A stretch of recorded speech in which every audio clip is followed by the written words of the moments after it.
کسی کی شخصیت کو پرکھنے کے لیے یوں تو بہت پیمانے ہیں، لیکن چند ایک بڑے بے ساختہ اور برجستہ پیمانے ہیں۔ مثلا بیوی بہت قریب سے جانتی ہے اپنے شوہر کو، کیونکہ انسان گھر سے باہر تکلف سے رہتا ہے، گھر کی چار دیواری میں بے تکلف زندگی گزارتا ہے۔ پھر خادم بہت قریب سے جانتا ہے اپنے آقا کو، پھر پڑوس میں رہنے والے بھی دور رہنے والوں سے زیادہ بہتر جانتے ہیں۔ ہم آقائے انسانیت صلی اللہ علیہ وسلم کو جب ان پیمانوں پہ دیکھتے ہیں تو سب سے پہلے بیوی کی شہادت سنیے۔ حرا کی خلوتوں سے اللہ کا محبوب پہلا سبق لے کر جب گھر تشریف لایا تو جسد اطہر پہ جلالت وحی کی وجہ سے سنسنی تھی، جبین سے پسینے کے موتی ٹپک رہے تھے، قرآن کی ہیبت سے اللہ کے رسول صلی اللہ علیہ وسلم کا وجود لرز رہا تھا۔ قرآن اللہ کا کلام ہے،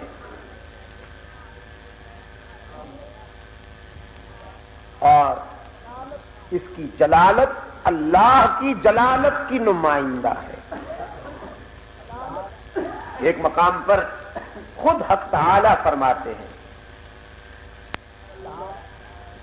فرمایا لو انزلنا هذا القرآن على جبل لرأيته خاشعا متصدعا من خشية الله لو أنزلنا هذا القرآن على جبل لرأيته خاشعا متصدعا من خشية الله اگر ہم کسی مضبوط پہاڑ پر قرآن اتارے تو آپ دیکھیں گے کہ وہ پہاڑ بھی قرآن کی ہیبت کو برداشت نہیں کر سکے گا، لرز کر ریزہ ہو جائے گا۔ دھرتی کے سینے پر کوئی پہاڑ اتنا مضبوط نہیں ہے جو قرآن کی ہیبت کو برداشت کر سکے، لیکن قلب رسول میں یہ وسعت ہے کہ جہاں تو سما سکے۔ کیا کہا کسی نے کہ ارض و سما کہاں تیری وسعت کو پا سکے، ارض و سما کہاں تیری وسعت کو پا سکے، میرا ہی دل وہ ہے کہ جہاں تو سما سکے۔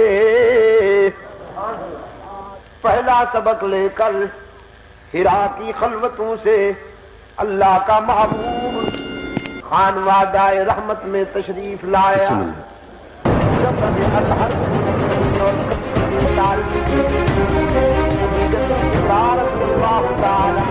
فرماتے ہیں زملونی زملونی زملونی انی خشیت علی نفسی، خدیجہ مجھ پر چادر ڈال دو، کمبل ڈال دو، مجھے تو جان کی فکر ہے۔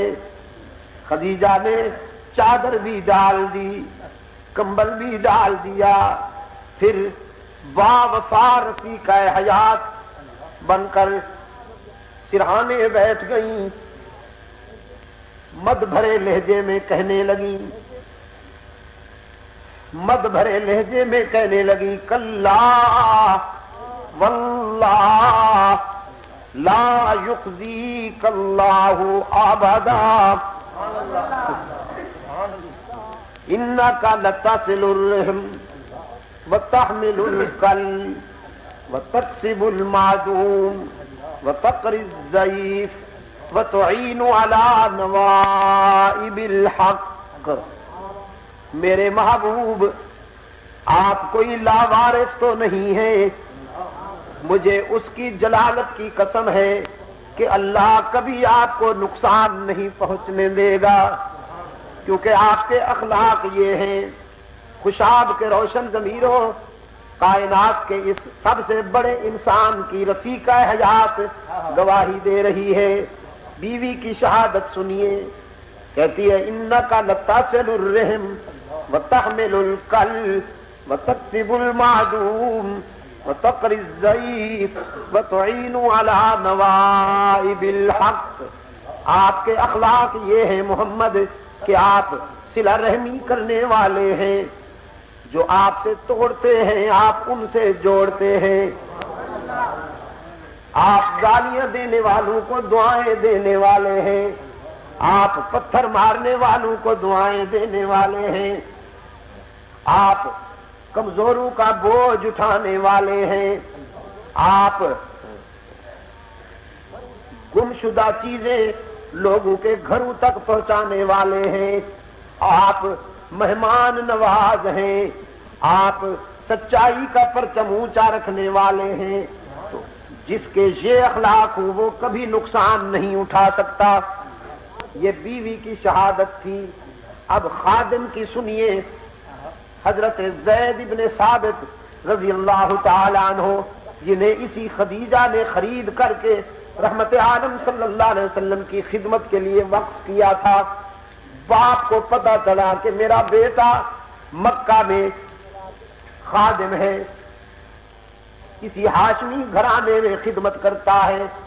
مکہ میں پہنچا حضرت زید کا باپ، لوگوں سے معلوم کرنے پر اسے پتا چلا کہ وہ محمد عربی کے گھر میں خادم ہے صلی اللہ علیہ وسلم۔ حضرت زید کے پاس آئے، بچھڑے ہوئے باپ نے اپنے بیٹے کو سینے سے لگایا، آنسو کی روانی میں بتایا لخت جگر جب سے آئے ہو ہمارے گھر سے مسکراہٹیں بھی تیرے ساتھ چلی آئی ہے، اب تو ہماری چار دیواری میں آنسو کا بسیرا ہے، آہوں کا ڈیرا ہے، تیری ماں تو جیتے جی مر گئی، تیری بہنیں تجھے یاد کر کر کے روتی ہیں، آؤ میں تمہیں لینے آیا ہوں، بس اب دیر نہ کرنا، جلدی چلو۔ تیری ماں کی نگاہیں ہر وقت دروازے پہ لگی رہتی ہیں کہ کب میرا لال نمودار ہوگا۔ زید نے کہا ابا جان یہ باتیں بعد میں ہوں گی، آؤ پہلے میں تجھے اپنے آقا سے ملا دوں۔ رحمت عالم صلی اللہ علیہ وسلم کی خدمت میں لائے، حضور صلی اللہ علیہ وسلم نے بڑی تکریم اور اعزاز کے ساتھ زید کے باپ کو خوش آمدید کہا، خیر خیریت پوچھی۔ فدری شفقت کے مارے ہوئے باپ نے ساری کہانی سنا دی، میرا بیٹا عرصے سے بچھڑ گیا ہے، آج میں اسے لینے آیا ہوں، لیکن آپ کا خادم ہے، زر خرید ہے، آپ اجازت دیں گے تو لے جا سکتا ہوں۔ رحمت عالم صلی اللہ علیہ وسلم کے لبوں پر مسکراہٹ تیر آئی، تبسم چمک اٹھا، فرمایا سبحان اللہ، کتنی خوشی کی بات ہے کہ بچھڑا ہوا بیٹا باپ کو مل گیا، پوچھتے کیوں ہو، جلدی لے جاؤ، میں وصل کرنے آیا ہوں، فصل کرنے نہیں آیا، میں ملانے آیا ہوں، توڑنے نہیں آیا، ضرور لے جاؤ، لیکن بس اتنی شرط ہے کہ زید پہ جبر نہ ہونے پائے، بخوشی جائے تو اجازت ہے۔ باپ نے بیٹے کی طرف دیکھا، لگتے جگر اب تو تیرے آقا نے بھی اجازت دے دی، اٹھو نا، تیری مامتا منتظر ہے، تیری بہنوں کی شفقت منتظر ہے۔ زید نے ایک نظر آقا کے چہرے کی طرف دیکھی، پھر باپ کی طرف دیکھا، پھر آقا کی طرف دیکھا اور کہا عقل و خرد کو چھو نہ سکا وہ تمام عمر عقل و خرد کو چھو نہ سکا، وہ تمام عمر جادو تیری نگاہ کا جس پر بھی چل گیا۔ باپ سے کہتا ہے زید میری ماں کو بھی سلام کہنا، میری بہنوں کو بھی سلام کہنا، میرے سارے رشتہ داروں کو سلام کہنا، لیکن یہاں سے کیسے جاؤں؟ وہاں جاؤں تو آپ نظر آئیں گے، ماں بھی نظر آئے گی، بہنیں بھی نظر آئیں گی، لیکن یہ چہرہ تو نظر نہیں آئے گا جسے قرآن والضحیٰ کہتا ہے، یہ زلفیں تو نظر نہیں آئیں گی جسے قرآن واللیل اذا سجا کہتا ہے۔ سب کو چھوڑ سکتا ہوں، سب کی جدائی سہ سکتا ہوں، لیکن رحمت عالم کے قدموں سے جدا نہیں ہو سکتا۔ یہ خادم کی گواہی تھی خوشاب والوں۔ اب اڑوس پڑوس کی سنیے، فاران کی بلندیوں پر اللہ کا محبوب دائی حق و صداقت کی حیثیت سے پہلا خطاب کرنے کے لیے کھڑے ہیں۔ چادر ہلائی جا رہی ہے، مکہ والے کائنات کے اس سب سے سچے انسان کے ہاتھوں سے چادر ہلتی دیکھ کر بے ساختہ لپ کے حضور کے قدموں میں جمع ہو گئے۔ پورا مکہ آ گیا، ان پڑھ بھی آئے، دانشور بھی، خادم بھی آئے، مخدوم بھی، رعایا بھی آئی، آقا بھی، جوان بھی آئے، بوڑھے بھی، لیڈر بھی آئے، پبلک بھی۔ ایک اچھی خاصی گیدرنگ ہو گئی، بہت بڑا اجتماع ہو گیا۔ ہر شخص منتظر ہے کہ ان لبوں سے کیا نکلنے والا ہے۔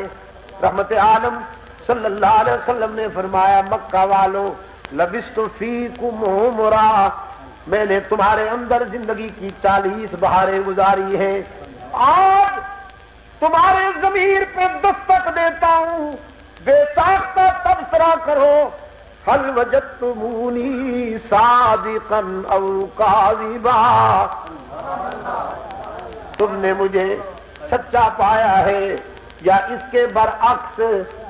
سارے مکہ والے ایک زبان سے کہتے ہیں جربناک مرارا ما رأینا فیک الا صدقا، عبداللہ کے یتیم ہم نے کئی بار آپ کو آزمایا، جب بھی آزمایا سچا پایا۔ آپ تو صداقت کا نشان ہے، آپ تو دیانت کا اعلان ہے، آپ تو شرافت کا برہان ہے۔ یہ کوئی پوچھنے کی بات ہے؟ ہم تو آپ کو صادق و امین کے عنوان سے جانتے ہیں۔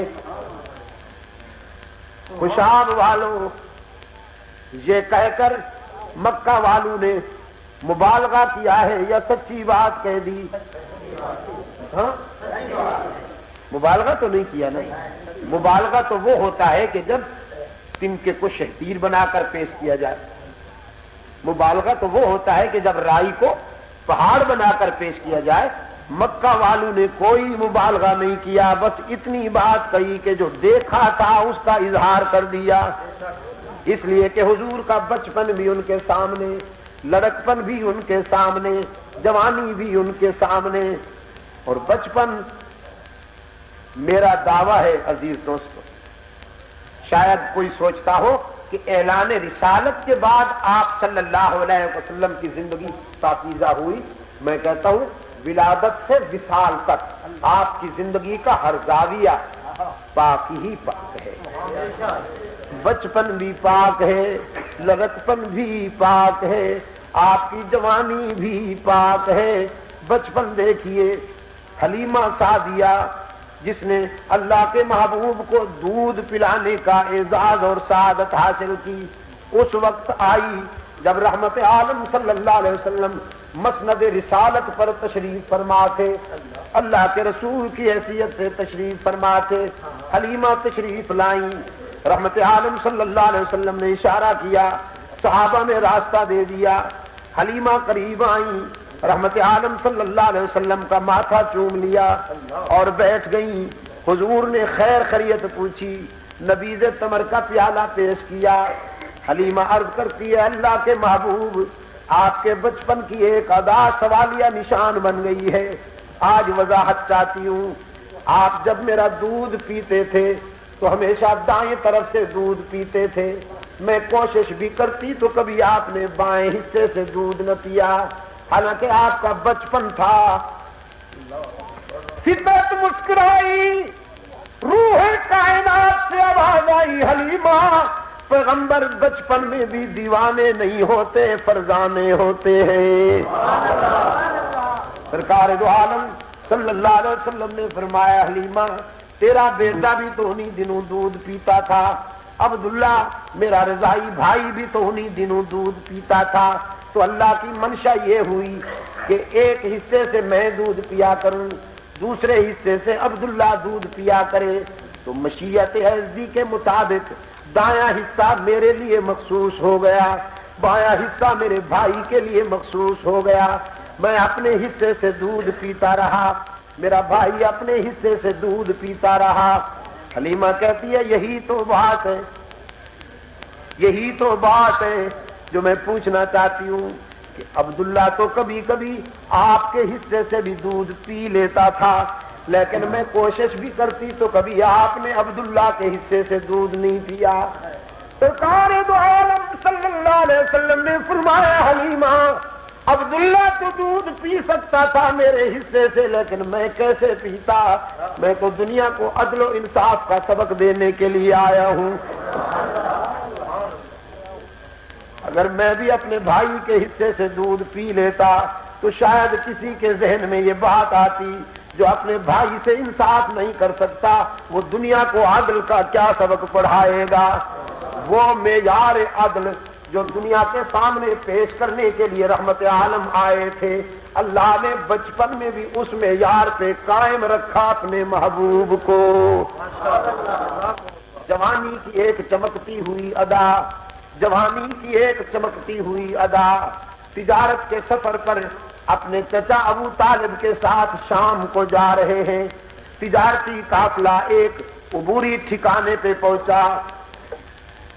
راستے میں ایک عبوری ٹھکانہ تھا، ایڈھاک سے ٹھنڈے پانی کا چشمہ تھا، میٹھے پانی کا چشمہ تھا، گھنی چھاؤں کے درخت تھے. قافلے کچھ دیر رکا کرتے تھے. آج یہ قافلہ پہنچا جس میں اللہ کا محبوب آیا تھا. اس ٹھکانے کا اہتمام ایک عیسائی راہب کرتا تھا، بوڑھا بحیرہ راہب، سفید داڑھی، سفید بال، سفید ابرو. یہ قافلہ ایک درخت کے نیچے بیٹھا. بحیرہ اپنے مسکن کے بالائی حصے سے اتر کر نیچے آ گیا. قافلہ والوں سے کہنے لگا کہاں سے آئے ہو؟ بتایا گیا مکہ سے. پھر پوچھا تمہارا لیڈر کون ہے، تمہارا امیر کون ہے؟ انہوں نے اشارہ کیا ابو طالب ہاشمی کی طرف. پھر تیسرا سوال کیا اس لڑکے کا کیا نام ہے؟ قافلہ والوں نے کہا محمد ہے، احمد ہے صلی اللہ علیہ وسلم. بحیرہ نے ہاتھ میں ورقے تھے انہیں دیکھا. پھر رحمت عالم صلی اللہ علیہ وسلم کے چہرے کی طرف دیکھا. پھر چوتھا سوال کیا یہ کس کا لڑکا ہے؟ پہلے دوسرے جواب دے رہے تھے، اب ابو طالب متوجہ ہوا، کہنے لگا میرا لڑکا ہے. کیا بات ہے، تم تو بڑے سنجیدہ سوال کرتے چلے جا رہے ہو. میرا لڑکا ہے، کیا بات ہے؟ بحیرہ نے پھر ورقے دیکھے، رحمت عالم کے چہرے کی طرف دیکھا، کہنے لگا ابو طالب تم کہتے ہو آپ کا لڑکا ہے اور انجیل کہتی ہے اسے یتیم ہونا چاہیے. تو میں تیری بات مانوں یا انجیل کی بشارتوں پر ایمان قائم رکھوں؟ ابو طالب چونک گیا، کہنے لگا بحیرہ یہ تو واقعی یتیم ہے، میرے بھائی کا بیٹا ہے اور چچا باپ کی جگہ ہوا کرتا ہے. میں نے تو اس نسبت سے اسے اپنا بیٹا کہا اور قربان جاؤں اس کے قدموں کی خاک پر، میں تو اسے بیٹوں سے بھی زیادہ پیار کرتا ہوں. لیکن تجھے کیسے پتا چل گیا کہ یہ یتیم ہے؟ یہ کیسے پتا چلا کہ یہ غیر معمولی ہستی ہے؟ بحیرہ کہنے لگا یہ قافلہ جب دور سے آتا دکھائی دیا، میں مکان کی چھت پہ بیٹھا دیکھ رہا تھا، تپتے ہوئے صحرا کے سینے پر ہزاروں قافلے آتے ہیں اور جاتے ہیں، لیکن آج یہ قافلہ بڑا عجیب تھا۔ میں نے دیکھا بادل کا ایک ٹکڑا اس قافلے کے سر پہ سایہ کیے ہوئے ساتھ ساتھ چل رہا ہے۔ میرا سسپینس بڑھا، تجسس بڑھا کہ اس قافلے میں وہ کون ہے جس کے لیے قدرت نے یہ اہتمام کیا ہے۔ تو یہ لڑکا قافلے سے ہٹ کر چلنے لگا، میں نے دیکھا بادل کا وہ ٹکڑا اسی کے سر پہ سایہ افغن ہو گیا۔ محمد تھا نا صلی اللہ علیہ وسلم، کتنی پیاری بات کہی ہے میرے آقا کے حسن و جمال کی کہ یہ امامہ کی سجاوٹ، یہ جبین روشن، یہ قبائے عربی اور یہ نیچا دامن، مردہ بھی دیکھے تو کر چاک غریبان کفن، اٹھ چلے قبر سے بےتاب زباں پر یہ سخن، مرحبا سید مکی مدنی العربی، دل و جان بعد ہدایت کے عجب خوش لقبی، منم بے دل بجمال تو عجب حیرانم، اللہ اللہ چه جمال است بدی بلعجبی، چشم رحمت بکشا سوئے من انداز نظر، اے قریشی لقبی ہاشمی و مطلبی۔ بحیرہ کہتا ہے جب یہ قافلہ قریب آیا میں نے اس بچے کے چہرے کے نقوش کا مطالعہ کیا، مجھے انجیل کی ساری بشارتیں جلوہ افروز نظر آئیں۔ رحمت عالم کا دامن پکڑ لیتا ہے وہ بوڑھا، کہنے لگا محمد راہ حق میں بہت ستائے جاؤ گے، سچائی کے راستے پر چلنے والوں کے ساتھ جو کچھ ہوا کرتا ہے تیرے ساتھ بھی وہی ہوگا، تیرے راستے میں لوگ کانٹے بچھائیں گے، سوشل بائیکاٹ کیا جائے گا، تجھ پر پتھر پھینکے جائیں گے، تیر پھینکے جائیں گے، اے کاش کہ میں اس وقت تک زندہ رہتا، جو تیر تجھ پہ پھینکا جاتا میں اپنے سینے میں لیتا، جو پتھر تجھ پہ پھینکا جاتا میں اپنے سر پہ سہتا، لیکن کہاں زندہ رہوں گا، چراغ سحری ہوں، قبر میں قدم لٹکائے بیٹھا ہوں، لیکن گواہی دیتا ہوں کہ تو اللہ کا آخری رسول ہے، حشر میں مجھے بھی اپنے غلاموں میں شمار کرنا۔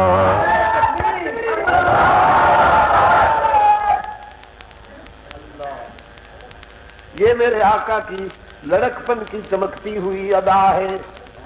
اب جوانی کی سنیے، مکہ کے ایک بڑے گھرانے میں شادی ہو رہی تھی، رقص و سرود کا اہتمام تھا، گانے ناچنے والے آئے ہوئے تھے، ہم عمر نوجوان جمع ہو گئے عبداللہ کے یتیم کے ارد گرد، کہنے لگے ہم بھی چلیں گے آپ کو بھی لے جائیں گے۔ رحمت عالم صلی اللہ علیہ وسلم نے فرمایا جہاں گانا بجانا ہو وہاں محمد نہیں جا سکتا، صلی اللہ علیہ وسلم جہاں گانا بجانا ہو وہاں میں نہیں جایا کرتا، میرا ذوق یہ گوارا نہیں کرتا۔ ہم عمر نوجوانوں نے حجت کی، کہنے لگے جب ہم جاتے ہیں تو آپ کیسے نہیں جائیں گے، ہم تو لے کر ہی جائیں گے۔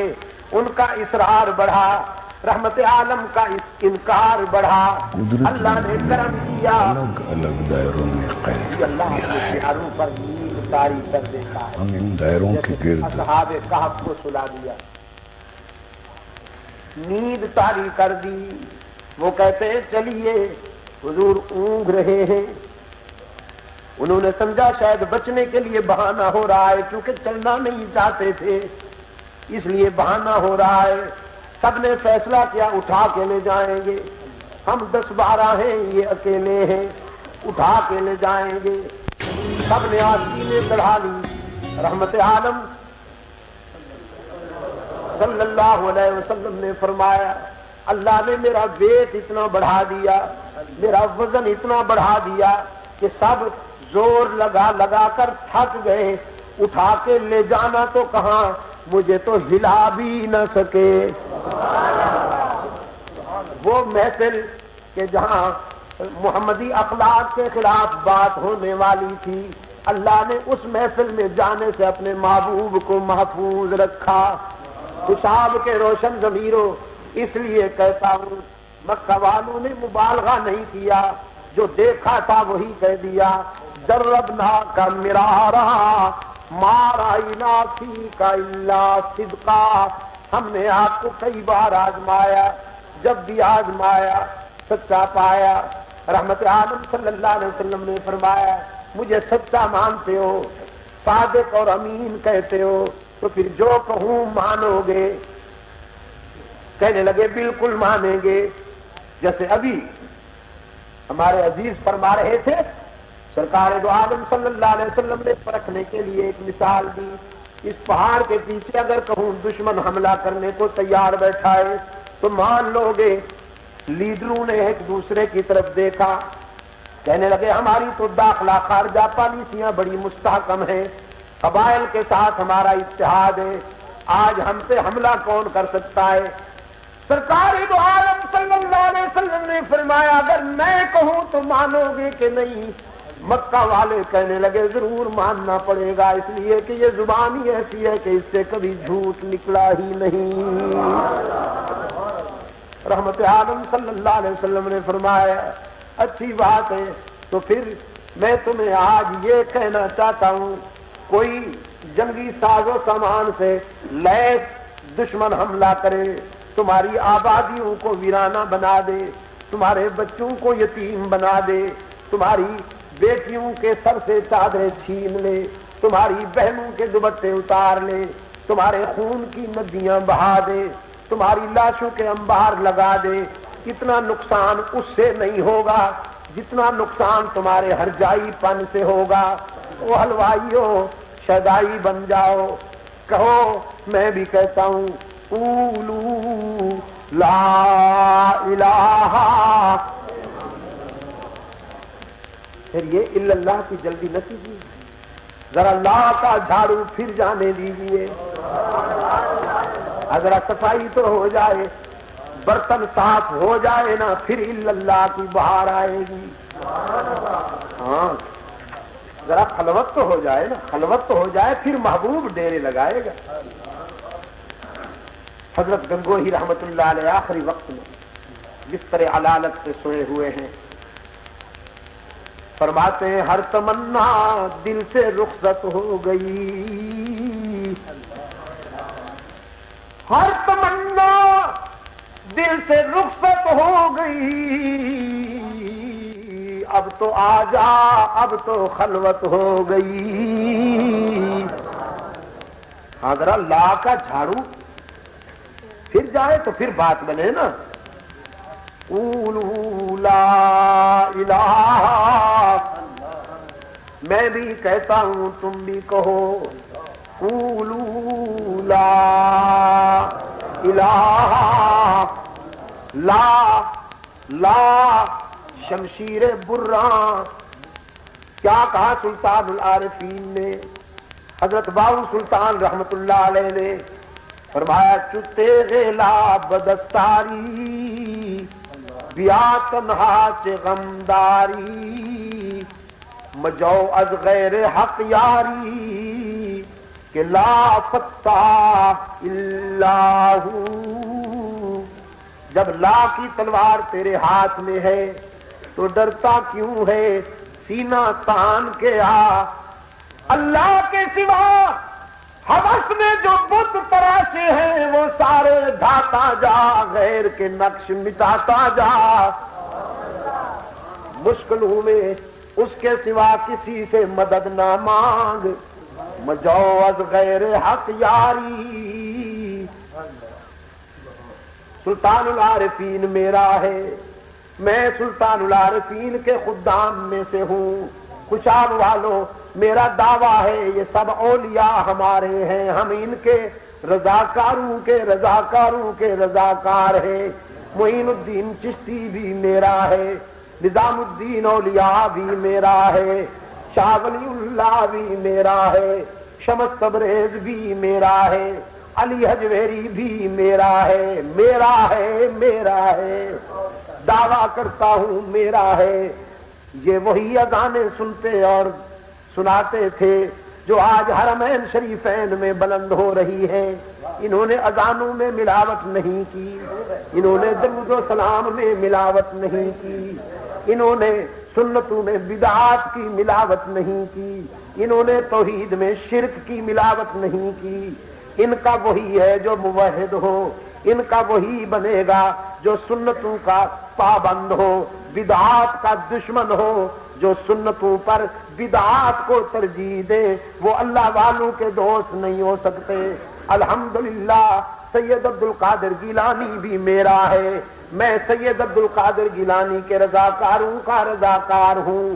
سلطان العارفین فرماتے ہیں جب تیغ لا کی تلوار تیرے ہاتھ میں ہے تو سینہ تان کیا اسنا میں باطلا کو مٹاتا جا۔ قولوا لا الہ، میں بھی کہتا ہوں تم بھی بولو مکہ والوں، کوئی نہیں معبود، کوئی نہیں مسجود، کوئی نہیں ہر جگہ موجود، کوئی نہیں علام الغیوب، کوئی نہیں کارساز، کوئی نہیں دستگیر، کوئی نہیں حاجت روا، کوئی نہیں مشکل کشا، کوئی نہیں عزت دینے والا، کوئی نہیں رزق دینے والا، کوئی نہیں اولاد دینے والا، کوئی نہیں گناہگاروں کی سننے اور معاف کرنے والا الا اللہ۔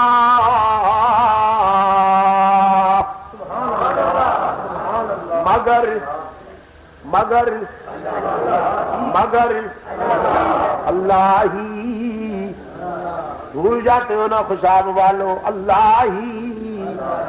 مکہ والے کہتے تھے اللہ بھی، محمد کہتا تھا اللہ ہی، مکہ والے کہتے تھے اللہ کا بھی سجدہ، اللہ کے پیاروں کا بھی سجدہ، اللہ بھی عالم الغیب ہے، اس کے پیارے بھی عالم الغیب ہے، اللہ بھی دستگیر ہے، اس کے پیارے بھی دستگیر ہے، اللہ بھی حاجت روا ہے، اس کے پیارے بھی حاجت روا ہے، اللہ بھی مشکل کشا ہے، اس کے پیارے بھی مشکل کشا ہے۔